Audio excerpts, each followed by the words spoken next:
Hello, everyone! So today, we're going to take a look at the Transformers Studio Series 86 Autobot Hound. So I just got this the other day, and I certainly want to review it. So, as usual, take a look at the box first. This is the Studio Series box, and I think it's a Target exclusive. It's an MTMT More Than Meets the Eye collection. I think it's a Target exclusive. I'm not sure. I'm not from America. But anyway, the front of the box is the standard Studio Series box, except for the extra red, pink, purple, and yellow streaks. So up front, it shows us Hound in his robot mode, his Jeep mode. It shows here 13 steps, and it says here Transformers the movie, MTMTE collection, all about Hound. On the side is just a bigger photo of Hound. At the back, as usual, with any series figure, it has a scene from the show or movie it comes from and a short text. It shows here Autobot Hound prepares to take on Decepticons. And then Hound here in the pose. This Jeep mode, again, 13 steps, and on the side, it's just a continuation of the art from the front. So I'll get that out of the way. And here is the Series 86 Autobot Hound, which is kind of disappointing for most collectors because this is the exact figure that comes in the Legacy United 5 pack, I believe. The one that comes with Jazz, Trailbreaker, Sunstreaker, and Wheeljack, I think. So I think this was the chase figure on that set because this was a new one, at least a new repaint or redeco of the Siege Hound mold, and they literally just re-released it for the Studio Series line, which is kind of disappointing since the Siege mold for Hound has been around for, I don't know, when was that released? I have no idea. Probably late 2010s, so more than 6 years now. So I wish we could have had a newer mold. Not that this mold is bad. This mold is really good in my opinion, but I just wish we could have had something new. But anyway, so let's take a closer look. The face looks amazing. The paint apps there is really nice, and there's a lot of paint apps here. These like light green color. This like matcha green color. I like that there's the starter, which is quite accurate to the G1 design. The Autobot logo here, and for the legs, it's kind of, to be honest, the design of this is kind of smooth compared to the earlier Studio Series figures. It kind of blends well with the newer ones like Thundercracker and Soundwave. And at the back, no backpack like the Siege one. Oh, I have the Siege one here, just for you to see. So the Siege one has a backpack like this. Well, he doesn't have one, but he does have a really hollow back here, which is kind of unfortunate. Also, the hollowness of the back of the legs is still there. Again, kind of unfortunate.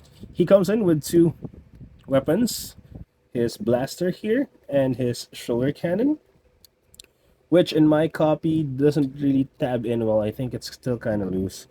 I just wanted it to be a little bit more in place. And wait, just to show you. So I have Siege Hound here.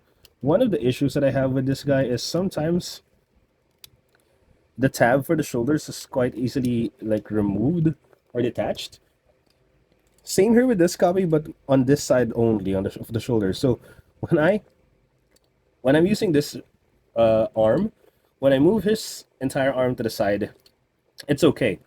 But when I try to do this with this one, the shoulder tab detaches for some, because this one is really stiff for some reason. It's good that it's stiff, but it's just annoying that it detaches the shoulder joints quickly. And I just noticed that this is painted as well, so really nice. And yeah, so just a closer look on the two figures. They're pretty much the same. Of course, this is from the War for Cybertron line, so he has battle damage on him, or like wear and tear. And of course, they're pretty much the same. In the back, I've shown that earlier. And then for articulation, the head can just very slightly move up and down. They can move to the side or look to the side. The shoulders can move the full 360, move to the side. Let me remove the pistol. He has a bicep swivel, a 90-degree elbow bend. There's also a wrist swivel, a waist swivel. His legs can kick to the sides that far, forwards that far, and backwards a little bit farther. There is a thigh swivel because this is on a mushroom peg.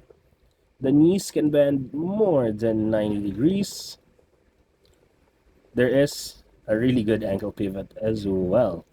So that is it for articulation. So let's do some general size comparisons. Of course, first I'll have Siege Hound. Wait, let me fix the camera angle. Okay, there. So hopefully this shows the height more. So I have here Siege Hound.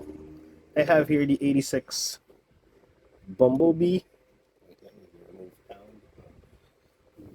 I have here 86 Bumblebee as a short deluxe class. I have here 86 RC as a standard deluxe class figure, and I have here 86 Optimus Prime. So again, since the Siege Hound actually fits well with scaling on the 86 figures, then of course this new 86 mold or 86 Hound fits really well among the 86 figures.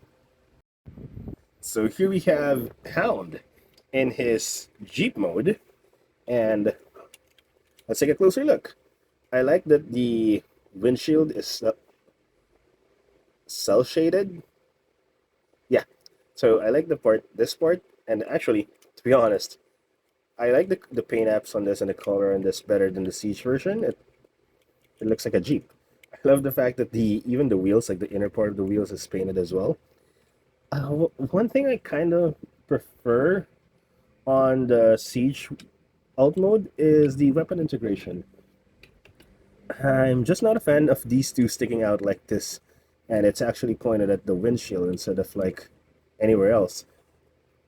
I hope or I wish it could have been like angled upwards a little bit, because to me it doesn't make sense that they're pointing at the windshield, because if they fired a rocket, I'll definitely hit the windshield.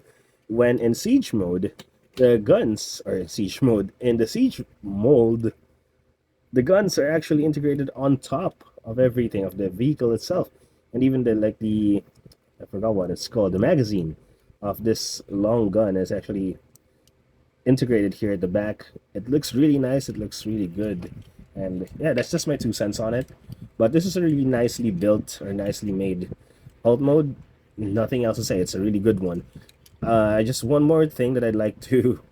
I wish they could have done better. Are the seats.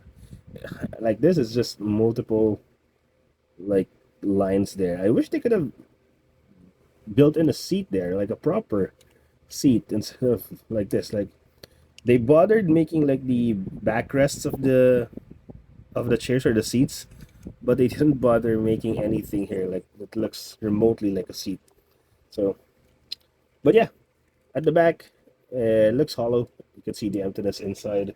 That's one more thing that I prefer in the Siege version, because it covers up the top. This one has a huge hole in it. It just doesn't make sense that it has a hole. But since I have Siege Hound here, let's do some size comparisons. Here we have them facing up front, so you can see the difference. And this is them side by side. They're pretty much the same size, to be honest. This really looks war torn, while this one looks more of a museum piece for a Jeep. Here we have 86 Bumblebee as well.